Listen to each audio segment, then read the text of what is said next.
Two quick things at the top. One, I keep screwing up the audio. I don't know how. I don't know why.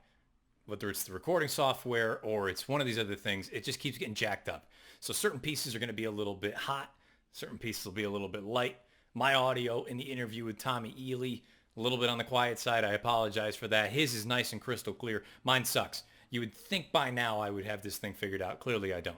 Number two, Tommy wanted to make it clear that his Twitter handle is actually, let me just make sure, it is at Rocky45Fork. At Rocky45Fork, not the handle that he mentions in the interview. Those are the two things. Good luck. Godspeed. Talk soon.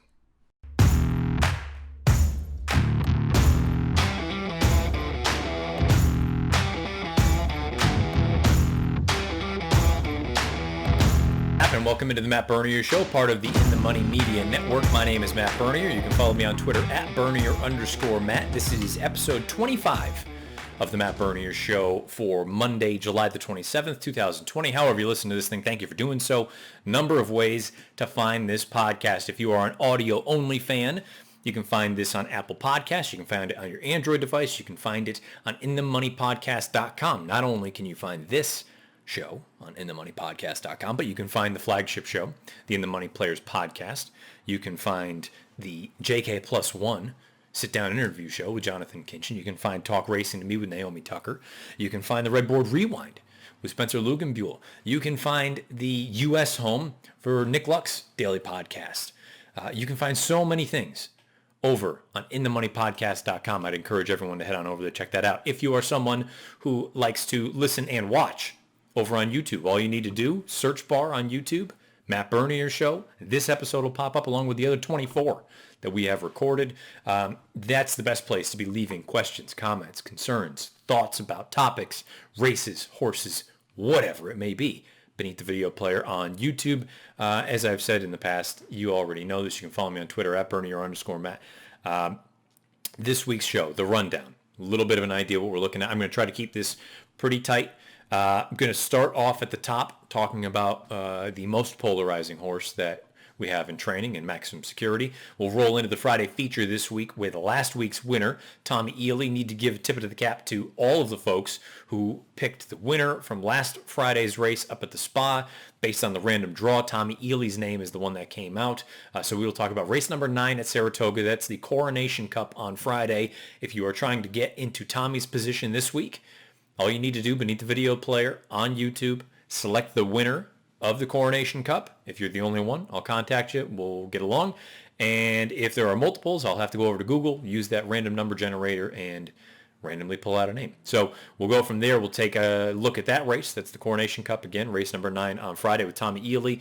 Then I'll roll into In the Money and Off the Board for this week, as well as Q&A. But to start things off, I think we need to talk about Maximum Security. And I got to bring something up that it's a delicate sort of dance to sort of go about, because I'm part of the group of folks that vote on the top 10 for the Breeders' Cup Classic rankings. Okay, that started last week. I had Maximum Security ranked number 2 behind Tom Zeta, knowing that the San Diego handicap was coming up. And I had some folks in social media say, well, how could you have him ranked 2, first time going out with a new barn, off of a lengthy layoff, X, Y, and Z. Fine, whatever. Lists and rankings are in the eye of the beholder. It's whatever you feel is most appropriate at that time with the information that you have present. San Diego handicap is run. Maximum Security wins the race. Very game effort, gutsy effort, 101 buyer speed figure. I move him down to 5 this week. And some folks start questioning, well, what's the logic here? How can you make heads or tails of this? You had him at 2 before he ran. He comes back, he runs well and wins, and now you move him down. The Maximum Security topic is one that I've been interested in for a little while now, and I chatted with a friend of mine a couple weeks ago, and I said, this is a very difficult position, in my opinion, for everyone associated with the horse to be in. Because knowing the barn that he came from and the charges that have been well documented and well publicized about Jason's service, among others, but specifically service because he had Maximum Security in his barn, the races that Maximum Security has run throughout his career. Now, here's where it becomes a bit of a delicate sort of situation, because he was a 3-year-old last year, and he could very easily just be a 4-year-old getting ready to come into his own. But I brought up the idea or the thought that optically, what are the optics if Maximum Security in a new barn, in a high profile barn, if he improves from the form we saw last year in the barn that he was in, the barn who has been basically shut down because of doing nefarious things as far as performance enhancing drugs are concerned. Well, how does it look if this horse comes back now in a new barn and he were to improve? I maybe I'm on an island. I think that would look pretty bad. But that becomes the difficult piece in it, is that it's entirely plausible that he could come back now in Bob Baffert's barn and just as a naturally maturing 4-year-old. And I've spoken about it in the past. We usually don't get to see these horses get to their absolute best, because we typically don't get to see them as late 4-year-olds, 5-year-olds, 6-year-olds. It's entirely plausible that this horse ends up going to another level for the Baffert barn. But for someone who is not involved or pays attention to racing on a day-to-day basis, how does that look or sound?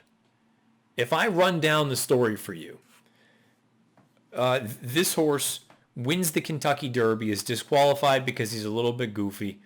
Only horse to ever be DQ'd from the Derby. Goes on, wins a number of more, many more races as a 3-year-old for the barn that he was in.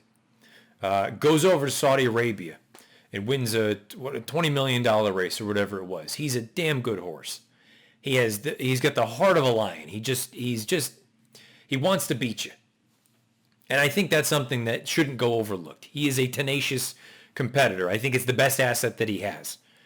He doesn't want to lose. You can see this in him. He's the kind of horse that he's going to give you everything he's got, and whether he beats you by an inch or by a mile, he's got the heart. He wants to go and beat you. You can't take that away, or you can't question that from this horse watching his races. But let's say, I'm telling you the story. He goes over to Saudi Arabia. He wins this race. Then we find out that his trainer is now in trouble with the federal government because he's been administering illegal performance-enhancing drugs. Now, this horse has not failed the test, but you can draw conclusions. He's on the sidelines for a while. Now that his old trainer is out and he's in trouble, or he's at least alleged to be in trouble. Again, I'm not going to get into all that, but you get where I'm going with that. Now he goes over to arguably one of, if not the highest profile trainer in the United States, and you could even make an argument for the world. I mean, Bob Baffert is right there with the Aidan O'Briens, the John Gosdens, the Todd Pletchers, the Chad Browns of the world. Well, what is the expectation level now? And I think that's a difficult position for Baffert, for anyone involved with this horse to be in, because it's entirely reasonable for the horse as a 4-year-old to continue to mature mentally and physically and take a step forward and run faster races.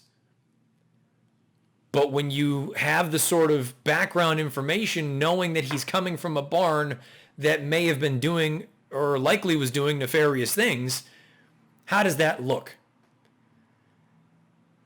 I mean, not everyone's going to share the same opinion. I can't help but think that if we're talking about someone who is, I'm not even going to say a casual fan, let's just say someone who sees the races on TV 4 times a year, the Triple Crown and the Breeders' Cup, and you get the lowdown on this horse, the background, and you say, well, wait a minute, he came from a barn where they were pumping the horses full of rocket fuel, and now he goes to a different barn and he actually improves?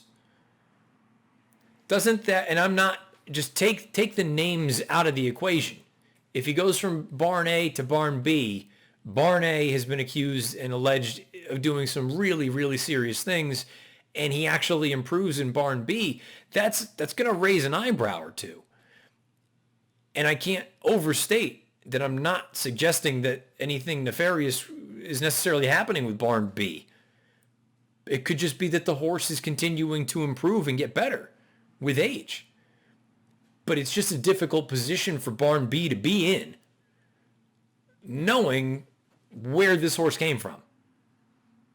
It's a very difficult situation to be in. So when he comes back here, maximum security, and he runs a gritty, he puts forth a really, really sort of tenacious, probably the word I'm looking for. I mean, he really worked hard, and he ran really well in the San Diego on Saturday. Earned a 101 buyer. That performance is on par with much of his, let's say, early to mid 3-year-old form. His two big races, what I consider the big races, were the Cigar Mile and the Saudi Cup. This race does not suggest that he is at that sort of number, or those numbers. Now, his second start back, let's say it is the Pacific Classic, could he get back to those numbers? He certainly could. He's going to need to if he's going to be considered a real true threat for a race like the Breeders' Cup Classic, because simply put, there are faster horses than him right now at this 101 level. But if you think he needed a race and you think he's going to improve going forward over the next 2, 3, 4 months, well, it's entirely plausible to think that he's going to get back to that sort of form. But to my bigger point, how does that look if he gets back to those races when you know what may have been going on in the barn that he used to be in to get to those performances? Well, how does that look? You know, with a human athlete, we see let's say and baseball is the easiest analogy because we saw it all happen and play out. Mediocre player or even a good player, then all of a sudden you see a nice spike as far as their numbers and statistics are concerned. And then maybe they get popped and they get a serve suspension. And they come back and those numbers all of a sudden revert right back to where they were prior to, presumably being on performance enhancements. With a horse like this, I feel for everyone involved. I think it's a really difficult position to be in because even if it's purely the horse taking every step forward that he possibly can, can't we agree that the sort of story doesn't sound so good anymore? And the horse is the horse and the new connections. And when I say the new connections, I mean the new trainer. I think Baffer and I think Maximum Security are in unfortunate positions.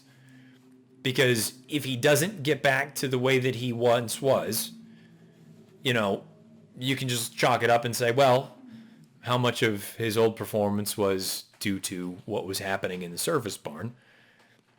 And it's not really a knock against Bob Baffert. I mean, again, he's playing with the cards that have been dealt.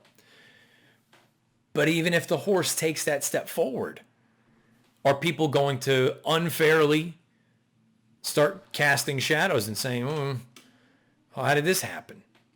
I think it's a very difficult position for everyone to be in.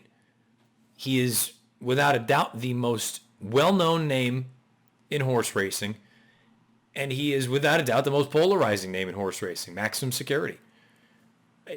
People love him, people hate him, people are in the middle, kind of. I'm in the middle because with the exception of those few my few favorites, we talked about one of them last week with Jersey Town. If a horse beats me or a horse, I don't care. What difference does it make? I hope they get home healthy and happy. That's all. And if I bet on the horse, that is my rooting interest today. And if I didn't, what do I care who wins? But with this horse, all of the stuff that's going on around him, boy, he's in a bit of a no-win situation, as are the new connections.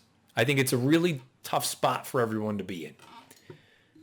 I don't know if that made sense or not. Let me know beneath the video player on YouTube. I've been thinking about it for a while, that this is, this is a tough position, I think. He's a really nice racehorse. He probably doesn't get the credit he deserves. I think very similarly to a horse like Sharp Azteca, who I loved. He's never going to get the credit he deserves because of the barn that he was in, because he was in Jorge Navarro's barn. And what would have happened had he been in a different barn? I have no idea. Maybe he would have been as good, or maybe he would have regressed. But if he had taken a step forward, people would have looked at it and said, what the hell's happening here? That's my point. That's where I'm going with this, is that even if the horse takes another step forward, it's just a difficult spot to be in, because it doesn't mean that anything crazy is happening. It could just be that the horse is a nice 4-year-old and he's continuing to put it together. But you're always going to have those people that raise eyebrows. And I think the general public, who aren't paying attention on a day-to-day basis, I think they would look at things and say, something doesn't seem right here. And that's not fair to the horse. That's not fair to Baffert and company, because that doesn't mean that anything is happening. But given his backstory, Maximum Security's backstory, you can see how people would start to look at it a little bit different. It's going to be fascinating to see how things transpire and progress with this horse. Based on the effort on Saturday, Midcourt is a nice horse. The rest of the horses in that field, Combatant, Higher Power, I get it, Grade 1 winners. Axeman's a nice horse. I don't think any of them are at the top of the list that people would be compiling for the Breeders' Cup Classic. If he takes a step forward, Maximum Security, yeah, he certainly fits back in there. But I dropped him down a few pegs just because I don't know what to expect next time out. Is this what he is? If it is, he's a really nice racehorse. He's going to win graded stakes races. This is not going to be good enough to win the Breeders' Cup Classic. If he needed a race and he's ready to take a step forward in the Pacific Classic or wherever the next race is, then we can start talking again. But then the whole narrative sort of situation presents itself. Let me know if this made sense, if you agree, disagree, whatever the case may be. I can't stress it enough. I don't think anything nefarious is happening right now at all. I don't.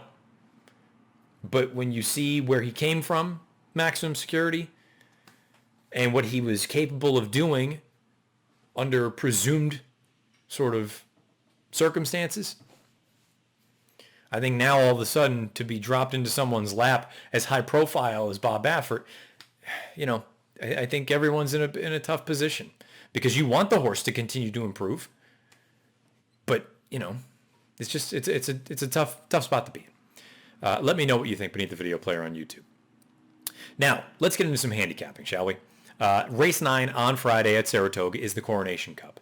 It's going to be the Friday feature this week. If you want to be involved and try to be on and handicap next week's Friday feature on Monday, you got to pick the winner beneath the video player on YouTube. It's the only place where I'll take the sort of the selection. Won't take it on Twitter. Won't take it in an email. Tommy Ealy was one of the folks that picked the winner correctly last week, and he's going to help us handicap race 9 from Saratoga this Friday. It's the Coronation Cup. Here is the conversation with Tommy Ealy. Friday feature time, race 9 at Saratoga, the Coronation Cup. If you want to get involved and be in the position that Tommy Ealy is right now, you got to leave your selection beneath the video player on YouTube. No email, no Twitter, none of that. In the comment section beneath the video player. Tommy, you did so last week. You and a few other folks. Apparently it was a hot selection with Cheritalto. Congratulations, first and foremost. Thanks for coming on. How are you? Good. I'm doing good. Thank you for having me. It's an honor. I think most people are pretty grateful that you're giving us the opportunity to join in and do the handicapping with you. I'm happy that people so far seem to be enjoying it, and it's been a nice little wrinkle, a nice little add to the show. And again, the only way that it works is if everyone out there, listeners and viewers, if they want to get involved. That's the only way that this thing happens. So credit to you and everyone else that has so far. Tommy, give us a little bit of background on your situation. Where are you? Where you're from? Where did you start handicapping? What got you into it? All that jazz. So right now I'm actually living in Lexington. I work for a pretty remarkable farm down here. It's winter quarter, so we've had names like Zenyatta and Audible, and there's a couple good ones come out of here. So I'm pretty blessed with that opportunity. I started in Ohio. I actually was in college and decided to leave college to pursue horses because I just like being outside, more hands-on. And so I started mucking stalls at a show barn and did that for a year, and then I got blessed with the opportunity to work at one of the leading breeding farms in Ohio, Langston Farm. They unfortunately have shut down now. That's why I'm in Lexington. But yeah, it was a great opportunity. I got to prep horses. I've been to visit stallions and go to the sales and all that, and it's been great. But my start came from California Chrome. My dad was a limo driver part-time back in the day, and he would go to Keeneland and the Derbies and blah, blah, blah, blah, blah. So me and my mom would watch at home on the television, and California Chrome, he sold it for me. He was just beautiful. He floated, and it kind of went from there. It stuck. Chrome was one of those unique instances where when you see a horse move, I feel like for many people on any given day, you take a look at a race, the horses all, for the most part, look the same, the way that they're moving, the way that their action goes about. And there were two horses for me that they just stuck out about the way that they moved and the way they just sort of glided. One of them was California Chrome, and the other one that I've said to a number of people, the day that it just kind of like blew up in my head was when I was at the Haskell when American Pharoah ran, and I happened to be at the rail, and it felt like every one of his strides, not that it was a super long looking stride, it just felt like it was effortless, where everyone else, it looked like they were running, and he was just galloping along. Those two horses are the ones that come to mind for me. Oh, yeah, for sure. I love American Pharoah, but my heart is with Frosted that year, so I can't give him too much credit, but he did what he did, and he's a great horse for it. So. Hey, I'm with you. I had Frosted in the Derby, and I thought he ran well, all things considered. He had a little too much work to do with that pace situation. And then, look, those three horses that finished in front of him, we know, obviously, it's unfortunate Firing Line never really got a real opportunity to come back and prove what he was capable of. And then, obviously, we know Dortmund down the road, he ended up doing some big things. But no shame in losing to the first Triple Crown winner in, 37 years or whatever it was. So no shame at all. As far as, so we have a little bit of background on you. What was the logic? And I probably should be asking folks this a little bit more when we have the winner come on from the week prior. How did you ultimately land? And I know some folks have done a good job about laying out what their thought process was with their selection. How'd you land on Cheritalto? Well, it kind of came down to speed. I thought there was a few horses that could go, and it kind of seems like in New York they like to slow it down. So I knew a couple of them would sit off the pace, but I thought there'd be enough that would go. And it didn't really – there was a horse that broke kind of bad. I can't remember his name, but I thought he would be on the lead, and that didn't work. So Charlton actually was a little bit closer to the pace than I thought he would be. And he kicked home fine. He dueled with him and went on. But I thought he'd sit a pocket trip and come up the rail. But he got done, so. Now, the way that you've sort of laid out the rationale for that selection leads me to believe that pace is a pretty important piece of your handicapping. Probably second most important. I'm a big guy on the pigs. I use DRF, Brisnet. It doesn't matter, whatever I can get my hands on. But yeah, pace is a big part of it. But the horse has to run a speed figure, and that capability comes with whatever he's capable of. So if they can run fast, they can run fast. Pace is that's a second part of it. We actually talked about it a little bit a few weeks ago, going back to one of Andy Byer's books early on. It was before the speed figures were, readily available for everyone. And Byer was sort of at the forefront of the whole thing. And going back to the whole sort of class versus speed situation where it doesn't matter if these horses have been running in grade ones and grade twos versus a horse that's inexperienced and maybe stepping up dramatically in class. If they're faster, plain and simple, they're probably going to just beat them. Yeah, that's how I see it. And I think that's one of the things that I don't want to say class gets completely overrated, because I do think there is a difference, especially with speed horses. I think there is a difference between putting away a cheaper speed if you're just better than them, when maybe you step up a little bit and numbers wise you end up stacking up favorably, but you're dealing with other legitimate speeds as well, that they're not going to just all of a sudden fold at the first sign of adversity. And I think that's probably a good little transition into the Coronation Cup here. I know turf is a little bit different than dirt, but you and I spoke right before we came on here. Again, race 9 on Friday, for those of you trying to get involved. Seems like there's a lot of speed signed on. Oh, yeah, for sure. Definitely the 2 inside horses, Always in the Money and Carrick. I think that's how you say that. Yep. And you get Wesley Ward, and he's actually got another horse, I think the 8, Artie's Princess, and that horse draws Irad. So Irad kind of likes to gauge what other horses are going to do, but based on what the horse has done, first race, first by a length, going 21-3, the horse can get to the lead. So that's up to Irad and how he wants to do it. He might sit off a little bit based on what he's drawn to the inside of him, but I think the horse in the 1 hole is going to sin. You have to usually in the 1 hole. The second horse is probably going to push him. And then I think you got a little bit of pace on the outside too. And you got Brendanbury, who comes off a pretty nice performance in the 6th hole. And then maybe the 7 running from dirt to turf. We'll see how that changes, but he's got a little bit of pace too. So I expect it to be hot up front. With a horse like Bradenbury, who you already brought up, one last out in that Lady Shipman from Motion, what do you do with the number of horses coming out of the same race? Do you look at it and say, if you like one, I guess in this instance, maybe it's a little bit different because she was pretty clearly the best in there, but do you look at it and say, if you like one, you have to at least consider the horses that were in close attendance, or do you look at it and go the opposite direction and say, you know what, if I don't take all of them, I don't want any of them? So the way I kind of see horses coming out of the same race is I like to get one of them. I don't like to take a couple. That kind of feels like you're making your bankroll shorter when you do that. Mm-hmm. So I'm not big in watching trips, but when I see horses coming out of a race, I'll try and go and watch that race. Because like in this example, there's 3, but maybe 4, I think 3 coming out of that race. Yep. So you watch that race, and Bradenbury, he was on the lead and came home faster. And but what's the other horse? She's My Type. She was stalking, closing, and kicked home, but it wasn't enough. And the horse on the lead, to run that fast and still finish ahead of a closer, you kind of got to give it to Bradenbury. So that's how I see it. I see him as the best coming out of that race. She's My Type definitely has a chance, depending on the pace situation, if they do go too fast in this race. But Bradenbury for sure out of that race. Now, you brought up the idea that down on the inside, Kendrick Carmouche with Tom Amos's horse Always in the Money, speed kind of have to go from down there, because in all likelihood you're going to have horses trying to come over, save some sort of ground. You can end up getting bottled up in behind runners, not work out the cleanest trip.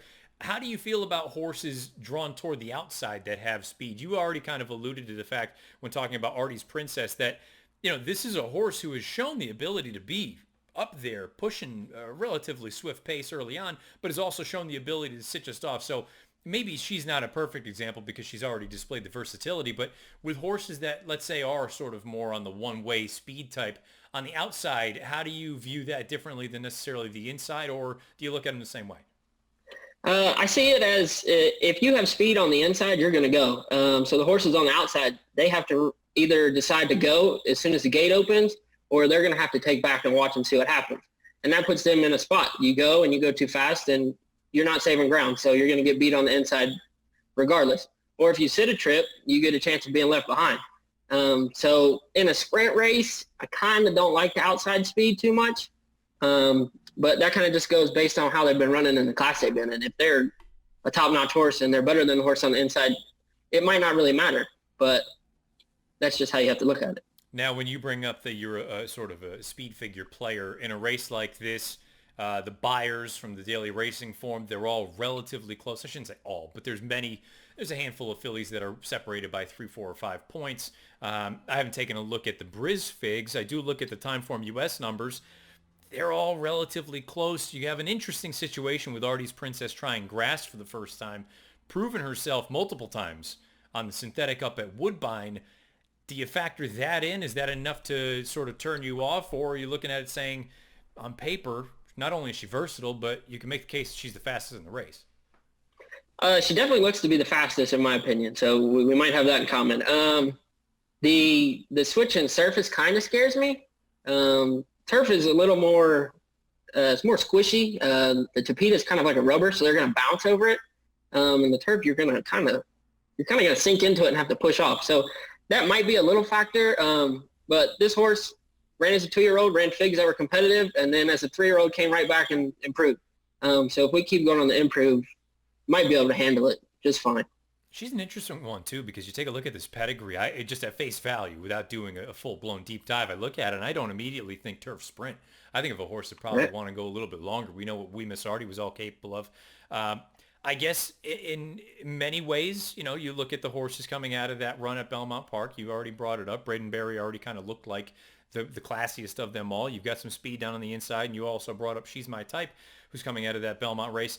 Where did you ultimately land in here? Who are you going to put on top? So I kind of went into this thinking, wow, there's a lot of speed. Maybe I'll take the inside horses and see if they can hold on. But going through it, I kind of landed on the 3-horse, Fly So Pretty.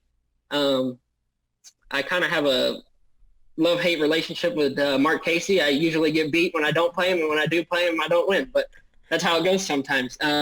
But he's not having a great meet so far. But you go, the horse is first out with Declan Carroll, runs a great figure, gets up in the money, and then you go right back to a Hall of Famer and you get a win. So the horse seems capable to me. And then you keep going and improving. The last race, you kind of got to throw it out when you get left at the starting gate in the sprint. There's not much you can do. It's kind of hard to come back from that. But what really sold me on the 3 was the connections. Tracy Farmer, he's very involved in the game, and he's had horses along the lines of Hidden Lake, Albert the Great, Commentator, Perfect Alibi. He's got some great stakes winners that he's been a part of. And the other thing is this is a homebred for him. And most people might not be too into the pedigrees and stuff like that. But the last homebred that he had that most people would probably recognize is Sir Winston. And we know what that's done. And guys at this level, they're not looking to just have cheap horses. They want to win at the top level. And for this horse to stick around in the barn with the connections, I think it's a good thing. Well, and you take a look at some of the races in the past. You brought up the situation at the beginning of the most recent run, also factoring in that was an off-the-turf race. The turf sprints, with the exception of the career debut, which I'm not going to hold against, I mean, you've got a couple of victories, one of them in a stakes race, one of them breaking the maiden at Saratoga at this distance, and that wasn't the cleanest of trips either. The fact that she was able to overcome that, I think, is a feather in her cap. And, you brought it up. Maybe right now the Cassie Barnes off to just a little bit of a lighter start, but we know what Mark Cassie and company are capable of accomplishing. And to your point, all tremendous information on Tracy Farmer, the idea that they're not in it just to be in it. They're in it to win races. Right. And like you say, now you have Johnny V listed here. I think she's interesting. When you go about it from a gambling standpoint, do you have a set sort of number in mind that you're looking for, you're hoping for? Obviously, there's no morning line out just yet. Do you have a set number that you will settle for or accept, and anything below that you pass? Or are you someone who plays, multi-race wagers, things like that? I took to stick to the multi-race wagers. I think it's a little more forgiving. If you play too much on your odds, then you might only play once or twice a day. It's true. Where the multi-race wagers, you can throw in an even money shot, and the next leg you can have a 10-1, a 5-1, and a 20-1, and you can get that value back, even if you do hit a favorite and single in the leg. So I like the multi-race wagers. I think they're beneficial to players. So it sounds like you'll have a fair amount of Fly So Pretty in any kind of a multi, whether it's the late pick 5, the pick 4, or anything like that, even perhaps a late double. Your official selection for race 9 on on Friday is Fly So Pretty the 3? Yeah, I'm going to take her. Like I said, Tracy Farmer, he's 9 for 43 with his horses. That's 20% this year. It's a pretty big number for an owner, so we'll see if he can get it done again. Fantastic information, Tommy. This has all been very, very good, strong stuff. Any other fillies before I let you go that you would consider for maybe somebody looking to play an exacta or a try, somebody underneath? I would probably do something along the key box with the exacta, with the 3 being the key, and then go towards the Artie's Princess and the Brendanbury horse. So that would be it for me. I appreciate it. Tommy Ealy. Tommy, where can we follow you on Twitter? It is, I think it's Rocky Ford 45. I'm not sure. Ford 45. Well, I will have this out when I tweet out the link as far as the YouTube piece of the podcast, and that way folks will be able to follow along and go over and follow Tommy on Twitter. Tommy Ealy, thank you again so much for hopping on. Congratulations on last week. Good luck here Thank you. this week in race number 9 against the Coronation Cup up at the Spa. If you want to get involved, you want to be in Tommy's position next Monday, leave your selection beneath the video player on YouTube. Who knows? Maybe it'll be Tommy 2 weeks in a row. Tommy, thank you again. Appreciate it, and good luck. Thank you, Matt. Thank you very much to Tommy Ealy for coming on, discussing race number 9 this coming Friday. It's the Friday feature at Saratoga. Race 9 at the Spa on Friday. I'll say it again and again and again. Race 9, Friday, Saratoga. It's the Coronation Cup. That's this week's Friday feature. You want to get involved? Be in Tommy's position next Monday? Leave your selection beneath the video player over on YouTube. I'm going to quickly breeze through In the Money and Off the Board this week and be very tight about it. In the Money, Todd Pletcher. It seems like his barn is really starting to cook, and some of the horses and some of the performances are really, really impressive. You name it, top to bottom. You've got a horse like Colonel Liam, who I thought was really, really impressive, given, he had a little, I don't want to call it hidden pedigree, but he had some pedigree that would suggest anyway that he was going to be okay on the turf. And I can understand some folks that looked at it and said they paid $1 million or north of $1 million for the horse, third lifetime start or fourth lifetime start, whatever it is. We're going to immediately go to the turf with him. Maybe that's not a vote of confidence. I don't know. I feel like it's a little bit unkind as I'm pulling up some past performances really quick. I just thought he was really impressive. And I think he's the kind of horse that, to me, he's only going to get better with time. And the way that he finished at the very end of that race too, that was the part that for me was most impressive on the turf. He really seemed to power home in that final 16th of a mile. Makes me think the added ground is only going to be to his benefit. I believe that race was at a mile and a 16th. He earned a 99 buyer there. The other Pletcher that I think more people were intrigued with or impressed with was Happy Saver. I thought he was fantastic. A little bit green still once he finally got out into the clear. You could see he needed to get, I believe Jose Ortiz was riding, needed to get into him rounding the far turn, kind of get him to start picking things up. But it's been well documented. It seems like it's a little bit difficult to be in behind horses so far at Saratoga with that kickback. Once he got out into the clear, a little bit late with the lead change. He's super early though. I mean, he's the kind of horse that he's only run twice. This was his first time going 2 turns, first time against winners up at Saratoga, which is never an easy place to win races. I thought all around it was a really impressive performance from him as well. So you take a look at those 2 horses. I get the feeling that the Pletcher barn is really ramping things up. Not that by any stretch has it been a subpar sort of season for Todd in his barn, but I feel like this first week or 2 of Saratoga, we've really seen the barn is starting to click, and maybe he's got some of the 3-year-olds that weren't ready if everything was sort of on a normal progression. Maybe they're going to make their presence felt here in this latter half of 2020 where, whether it's the turf or the dirt, seems like he's got some big charges. As far as my off the board this week is concerned, pains me to say it because I love her, but it's Sister Charlie, and I recognize, some folks pointed out, they said, I made the statement that after the race, she's typically fired fresh in the past. I don't know if we just want to say she had a bad day today or what, but she was just dull. I had some people point out, she's 6 years old and coming off of a lengthy layoff like the one she was, knowing that this is not the end-all be-all, maybe you want to just kind of pump the brakes a little bit. Maybe so. And she ran into a good filly in Starship Jubilee, or a good mare. But, I guess I just would have liked to have seen some finish. And she just seemed like she was kind of indifferent. She was super late with the lead change, but with her, that doesn't alarm me a ton because this has kind of been her thing throughout her career. She's always been one that's been a little bit late with lead changes. So in the grand scheme of things, that part didn't bother me. It was just that there was a real lack of energy, a lack of anything. She just didn't seem like she was particularly interested. So hopefully second start off the bench. I believe Chad is quoted saying he wants to get ready for the Diana at a mile and an 1/8. She's won that race in the past. Longer is going to be better for her. So I'm not going to write her off just yet. I think it would be silly to. I mean, I made a point at one sort of juncture last year that I thought she might be the best that Chad's ever had. And just because she didn't get the job done in the Breeders' Cup, to me, doesn't mean that she's all of a sudden a bum. I think she's very talented, and I'm hopeful that we get a forward move there second off the bench. But as far as the immediate piece is concerned, yeah, off the board. I wanted to see something.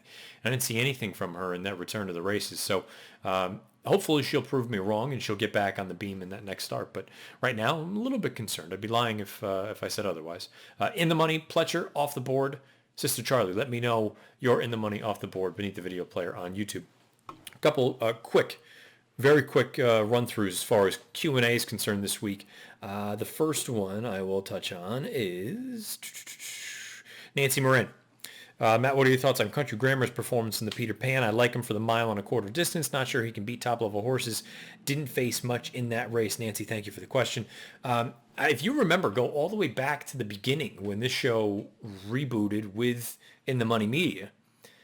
I believe we were coming out of the Fountain of Youth or the Holy Bull, one of the two, and Country Grammar was just kind of even in that race. I think he finished third maybe or second, but distant. And I said he feels like a Travers horse to me. I think he's going to need some racing. It's going to take a little bit of time. And sort of the path that I had laid out, I believe, was Peter Pan, Jim Dandy, Travers. That was assuming that Peter Pan was going to be at Belmont as a prep for the Belmont Stakes. And then the Jim Dandy would be in its sort of traditional position leading into the Travers in its traditional position. That was before what hit the fan. I don't have any question about the distance with this horse. Mile and a quarter, I think, is going to be his game.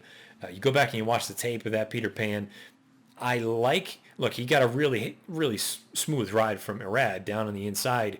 But I like that he fought back against Caracaro, who I think is a really talented horse as well. Caracaro might have got a little bit tired at the end, but it wasn't by a ton. It was a situation where I think Country Grammar came back.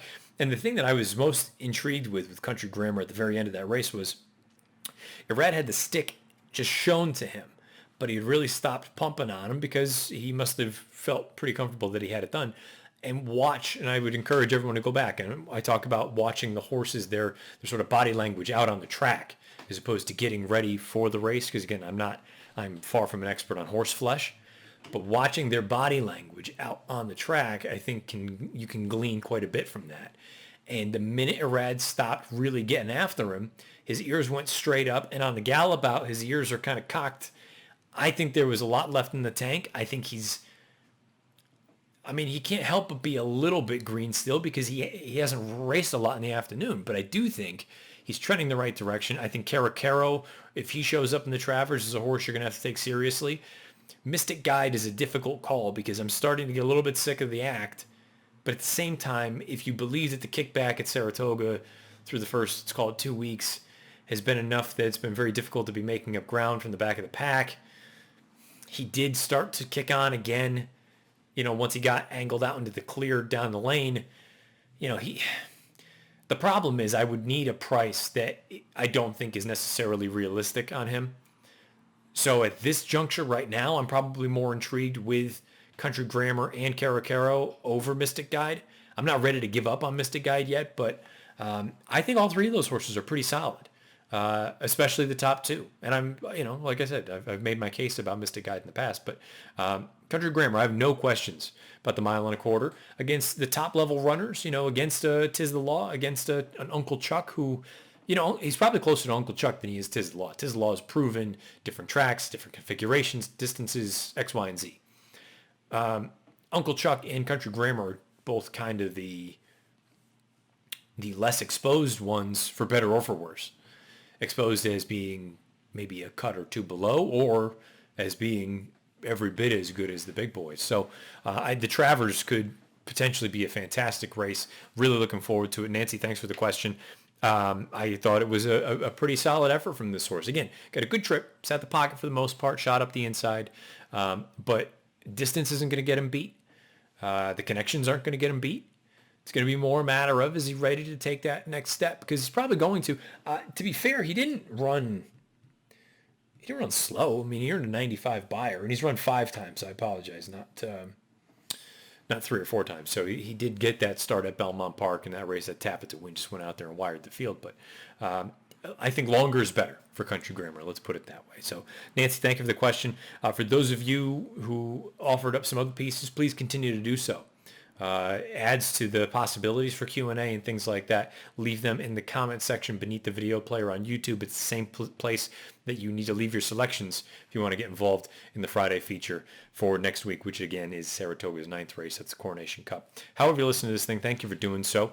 You have Apple Podcasts, you have your Android device, you have inthemoneypodcast.com. You also have YouTube. Search Matt Bernier Show, put that right in that search bar at the top.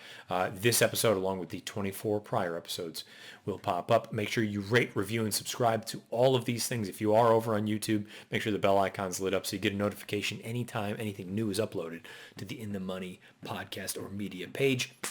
You can follow me on Twitter at Bernier_Matt. That is going to do it for this week in episode number 25. I will be back next Monday with episode 26, talking about all sorts of stuff because I believe this weekend's kind of a big one. Got a number of big races, coast to coast, Saratoga and Del Mar. Good luck this weekend and this entire week, I should say.